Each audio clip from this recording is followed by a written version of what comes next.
बिस्मिल्लाहिर्रहमानिर्रहीम, अस्सलाम वालेकुम। मैं हूँ फरीहा इदरीस और आप देख रहे हैं मेरा यूट्यूब चैनल।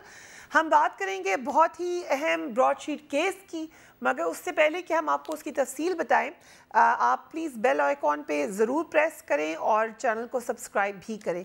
ब्रॉडशीट केस में भी पैनामा पेपर्स की तरह पाकिस्तान में शदीद हलचल मची हुई है। पाकिस्तान में एहतसाब का निज़ाम कभी भी काबिल एतमाद नहीं रहा। जब भी बात करते थे, हम भी अकाउंटेबिलिटी की बात बहुत ज़्यादा करते रहे, तो कुछ सीनियर्स, कुछ और लोग जिन्होंने बहुत ज़्यादा इस निज़ाम को देखा है, वो उस वक्त भी ये बात कहते थे कि अकाउंटेबिलिटी होती नहीं है पाकिस्तान में, ये सिर्फ इस्तेमाल होती है आर्म ट्विस्टिंग के लिए या अपने मामला ठीक करने के लिए। उस वक्त हम लोग शायद इस बात को इतना संजीदगी से नहीं लेते थे, मगर अब इस पर शकूक व शुबहात जो हैं वो बढ़ते जा रहे हैं कि कैसे अकाउंटेबिलिटी का प्रोसेस है। ब्रॉडशीट ने न सिर्फ नैब बल्कि हुकूमत के किरदार और हमारे सियासतदानों की करप्शन के हवाले से भी सवालात में इजाफा कर दिया है। बल्कि सिर्फ सियासतदान ही क्यों, बहुत सारे लोगों की करप्शन अब इसमें वाज़ेह नज़र आ रही है, इदारों के लोगों की करप्शन नज़र आ रही है। ब्रॉडशीट केस एक आईना है, अगर चाहें तो उसमें अपनी शक्ल देख लें। यह आईना दिखा रहा है कि पाकिस्तान की सियासत, हुकूमत और एहतसाब के सारे निज़ाम किस तरीके से काम कर रहे हैं। इससे ये भी मालूम हो रहा है कि इस मुल्क में करप्शन का एक पहिया गर्दिश कर रहा है। आप समझ लें एक बड़ा सा व्हील है जो रुकने का नाम ले ही नहीं रहा। जो रोकने भी आता है इस सिस्टम को, वो भी शायद उसका अनफॉर्चुनेटली हिस्सा बनना शुरू हो जाता है। इतने सालों में यही हुआ है, इसीलिए किसी को डर भी नहीं है। उन्हें पता है कि प्ली बार्गेन हो जाएगी, कोई और तरीका हो जाएगा, उसके बाद फिर हम इस सिस्टम में आ जाएंगे। ब्रॉडशीट की कहानी अब आपको सुनाते हैं।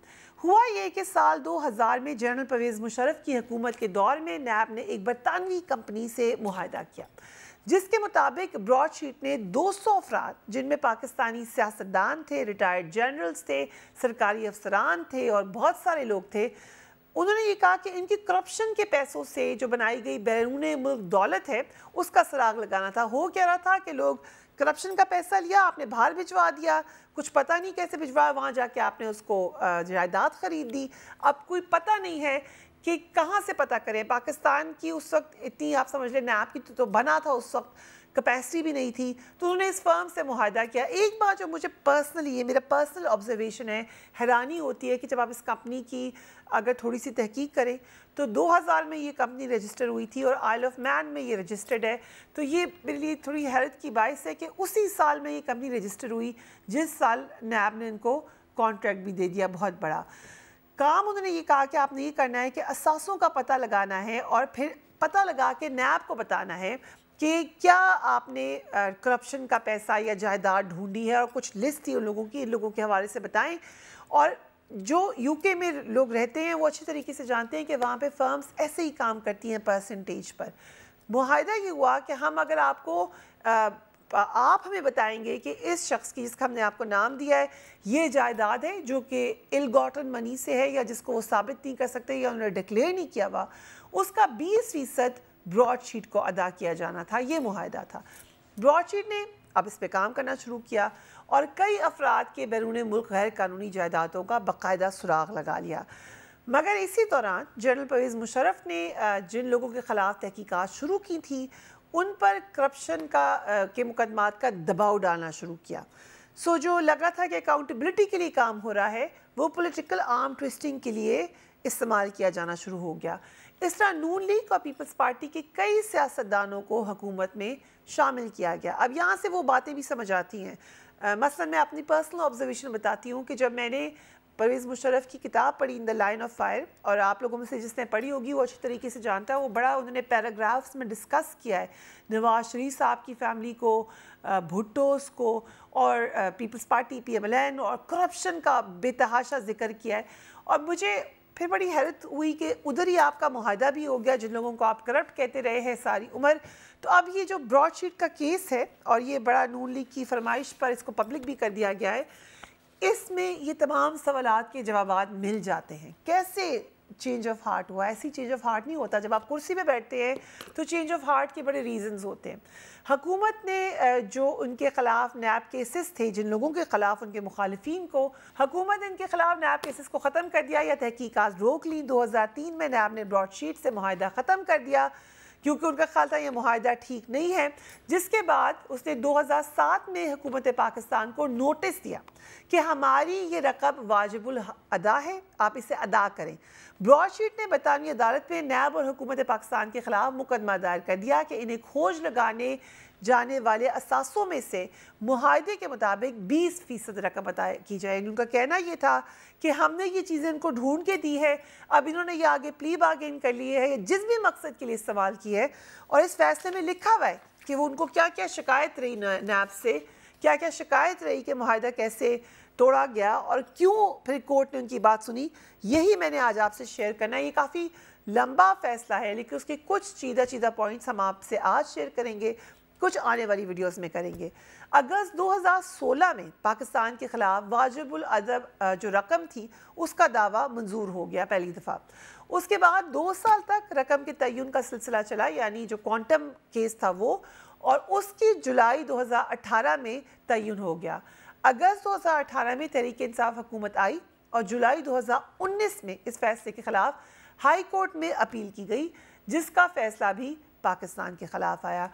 31 दिसंबर 2020 को ब्रॉडशीट को अदालती फैसले के मुताबिक $21 मिलियन की रकम अदा की गई है। याद रख लें, $21 मिलियन। इस रकम में से $20 मिलियन शरीफ ख़ानदान के असासों का खोज लगाने पर अदा किए गए। बरतानवी हुकूमत फैसले के सफ़ा 32 पर शरीफ ख़ानदान के पाकिस्तान, UAE, सऊदी अरब और बरतानिया में $820 मिलियन के असासों का जिक्र किया गया है। बरतानवी अदालत के फैसले का सबसे अहम हिस्सा ये है जिसमें पाकिस्तानी हुकूमत को ब्रॉडशीट मुआहदे के मुताबिक इन असासों के हवाले से रकम की अदायगी का हुक्म दिया गया है, जिससे उसने खोज लगाया है। यानी वो क्लियरली कह रहे हैं कि ये रकम खोज लगा ली गई थी, आपने इसको इस्तेमाल किया या नहीं किया, इनका 20% आप इनको दे दें। फैसले में रकम की तफसीलात भी दी गई हैं। अब वो जो तफसीलात हैं वो अगर आप समझे, जो चेरी है इस सारी डिज़र्ट की, चेरी ऑन द टॉप, वो यही तफसीलात हैं। शॉन ग्रुप और लाखानी के असासों के हवाले से रकम $48,760 है। ये भी आपको बताते जाएं कि सुल्तान लखानी और नैब के दरमियान $1.5 अरब की प्ली बार्गन भी हो चुकी है। कासमी साहब कोई है, उनका जिक्र है, इनके असासों के हवाले से रकम है $25,000। साबिक चेयरमैन वाबडा लेफ्टिनेंट जनरल जाहिद अली अकबर के असासों का जिक्र है और इस हवाले से रकम है $85,600। ये भी बताते चलें कि जनरल जाहिद अली की 2016 में नैब के साथ $200 मिलियन की प्री बार्गेन भी हुई थी। साबिक वज़ीर दाखिला शेरपाव के असासों की रकम $2,10,000 है। कि आपने मौसफी साहब का इंटरव्यू दिया है, उन्होंने नाम लेके शेरपाव साहब का जिक्र किया, ये इस फैसले में भी लिखा हुआ है। और ये एक सवाल है कि या तो प्ली बार्गेन हो जाती थी लोगों की, नैब वहाँ से पैसे रिकवर कर लिया और इन लोगों को हिस्सा नहीं दिया, या फिर अपने मकसद के लिए इस्तेमाल कर लिया, आर्म ट्विस्टिंग कर ली, जैसे कि हमने शेरपाव साहब के मामले में देखा कि उनको फिर वज़ीर दाखिला लगा दिया गया। अंसारी साहब हैं कोई, उनके असासों के हवाले से रकम बनी $1,80,000, $1,58,000, $10,89,000। उसके अलावा शरीफ ख़ानदान के जो बड़े मशहूर एवनफील्ड अपार्टमेंट्स हैं, उनके हवाले से रकम बनती है $15 लाख। शरीफ ख़ानदान के दीगर असासों के हवाले से रकम बनती है $19 लाख। इस तरह ये जो कुल रकम है, आप इनको प्लस करें तो $2,15,89,000 ये है जो अदालती फैसले के मुताबिक पाकिस्तानी हुकूमत को अदा करनी पड़ी। Now let's be very clear, ये तमाम रकम है 20% उसके तखमीने के जो उन्होंने लगाई कि आपने हमने तो आपको बता दिया था सर, ये सारे हमने आपको निकाल के पेपर्स दे दिए थे, अब आपने उसको इस्तेमाल नहीं किया। अब सर नैब के हवाले से सवालात तो हैं, मगर उन लोगों के हवाले से भी सवालात हैं जो ये इंफॉर्मेशन लेके बैठे रहे, उन्होंने कोई बात नहीं की। उसके बाद 2 हुकूमतें आई हैं, Peoples Party PMLN and now PTI तीसरी हुकूमत है। कोई इन्वेस्टिगेशन, कुछ पता चलता कि ये मामला था क्या, लग ये रहा है कि बस मुकदमात में ही सारे उलझे हुए थे, मामला यही था। बजाय इसके कि मैं कोई बात करूं, मैं आपको इस फैसले में से, जैसे कि मैंने कहा, ये बड़ा तफसीली फ़ैसला है और ये हर एक को पढ़ लेना चाहिए। कुछ पॉइंट जो मेरे ख्याल से बड़े अहम हैं और बड़े इंटरेस्टिंग हैं, वो आपको ज़रूर बताते चले जाएंगे, क्योंकि कुछ तो उसकी रूलिंग है, कुछ उसमें जो उन्होंने प्रेजेंट किया वो मामला है, फिर आगे उसके ऊपर किस तरीके से इन्वेस्टिगेट किया वो मामला है। सो इसमें उन्होंने पहले तो पैनामा का और JIT का भी बड़ा जिक्र किया है, क्योंकि जब ये साहब पैसे लेने चले गए तो उन्हें लगा कि जो पैनामा में बातें पता चली हैं और जो बातें उस वक्त JIT के थ्रू पता चली हैं, इन्होंने क्लेम किया कि वो तो हम भी बता सकते थे, हमें तकरीबन को बहुत सारी बातें बता भी दी थी। तो इसलिए उन्होंने उस बेस पे भी क्लेम करने की कोशिश की, लेकिन वो शायद उनका क्लेम पूरे तरीके से नहीं सुना गया। लेकिन ये जो उनका क्लेम है, जो उन्हें लगा कोर्ट को कि ठीक है, ये हम मानते हैं कि पैसे हैं, ये ठीक है, इनको हम मान लेते हैं। अब उन्होंने जो बात वैल्यू, क्योंकि आज मैं बार बार खाकान अब्बासी साहब से ही पूछ रही कि वैल्यू एस्टिमेटेड वर्थ है क्या इन तमाम लोगों की, हमें पाकिस्तानी को शायद सही तरीके से नहीं पता। तो जो ये बता रहे हैं, इनका पॉइंट C है, तकरीबन आई थिंक पेज 21 या 22 पे होगा, जहाँ पे द शरीफ फैमिली Q3.3 में उन्होंने शरीफ फैमिली का पूरा डिटेल में जिक्र किया है। इसमें वो ये बताते हैं कि Nawaz Sharif belongs to the second generation of a wealthy Punjab family which owns among many other assets in Pakistan and abroad a family business। Pakistan में भी इनकी प्रॉपर्टीज़ है और यूके में भी, अब्रॉड उन्होंने कहा, खाली यूके नहीं कहा, और उन्होंने कहा फैमिली बिजनेसेस हैं उनके, और जो कि काफ़ी प्रॉफिटेबल है। उन्होंने ये भी कहा कि जो बिज़नेस अलोन है एक वेबसाइट पे, वो तकरीबन $288 मिलियन की उन्होंने तखमीना लगाया कि इतना बनता है। फिर the total value of assets attributed to him in the evidence before me is $805.9 million, जिसमें $622.2 million वो कहते हैं पाकिस्तान में हैं इनके एसेट्स, और $54.1 million सऊदी अरब में है, और इस तरह से $24.5 मिलियन उनके UAE में है। उसकी वर्थ की बात करें, and then $105.1 million United Kingdom में है।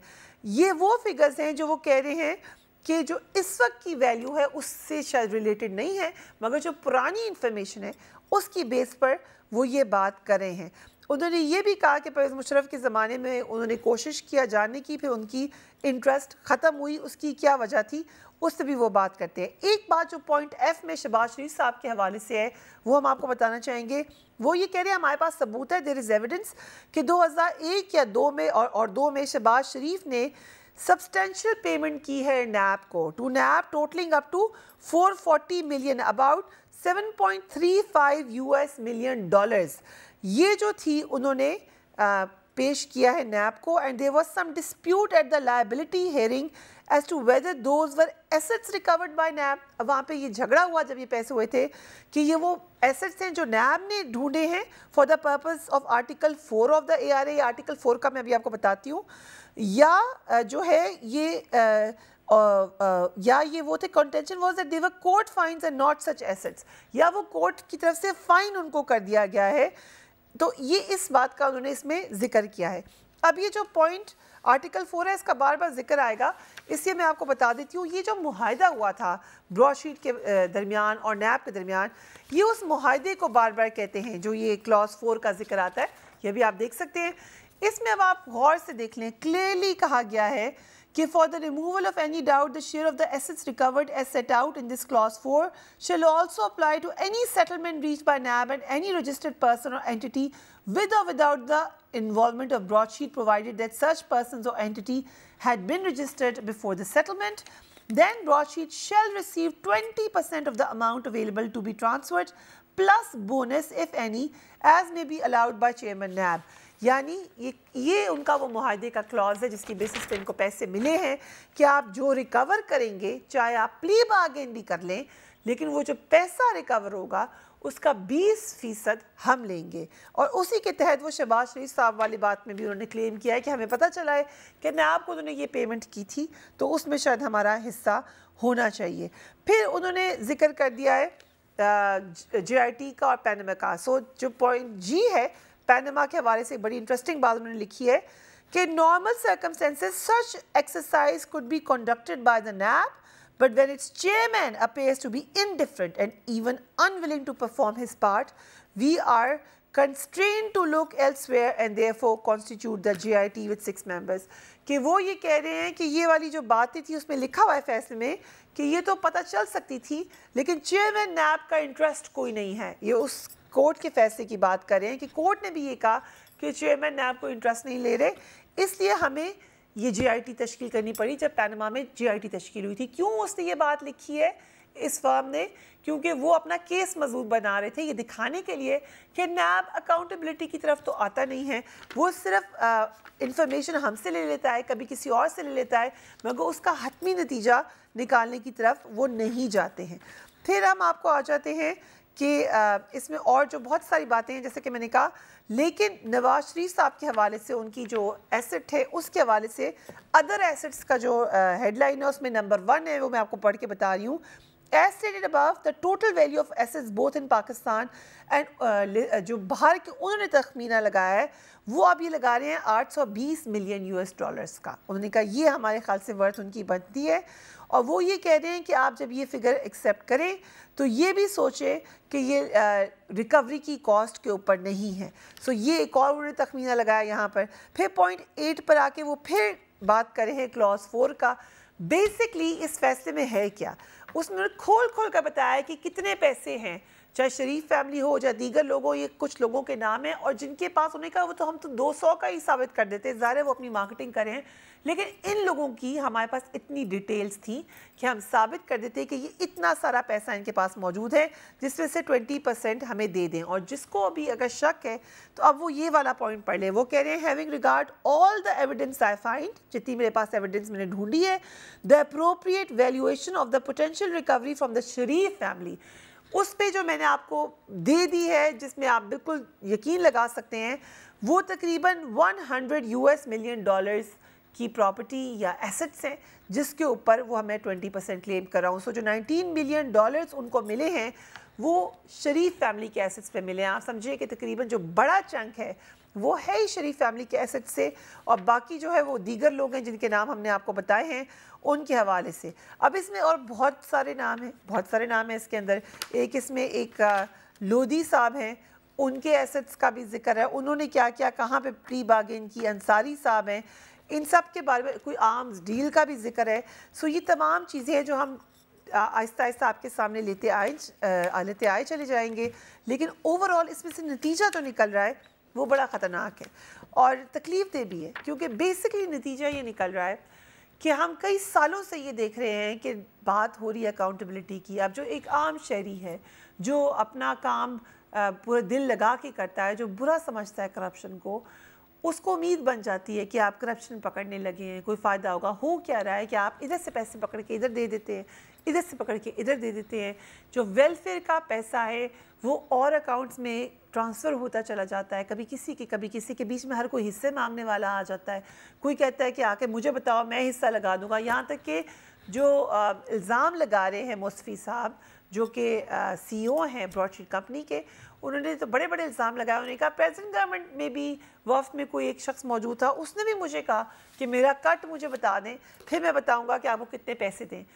काफ़ी तकलीफ़ दे बात है ये आपके मुल्क के हवाले से कि एक तो सिस्टम में इतने लूप होल्स हैं कि ये सब हो रहा है, और जो आप पढ़ते जाए, वो कहते हैं पढ़ता जा शर्माता जा, यही हो रहा है। पढ़ते जाएं शर्माते जाएं, अफसोस होता है, कोई प्ली बार्गेन कर लेता है, कोई कुछ कर लेता है, मगर पैसा कहाँ से आया, क्यों आया, आइंदा तो नहीं करोगे, ये करने के लिए ना किसी के पास इख्तियार है और शायद ना किसी की ये विल पावर है कि हमने ये करनी है। सो क्यों उन्होंने कहा किसी ने भी कि ये पब्लिक किया जाए।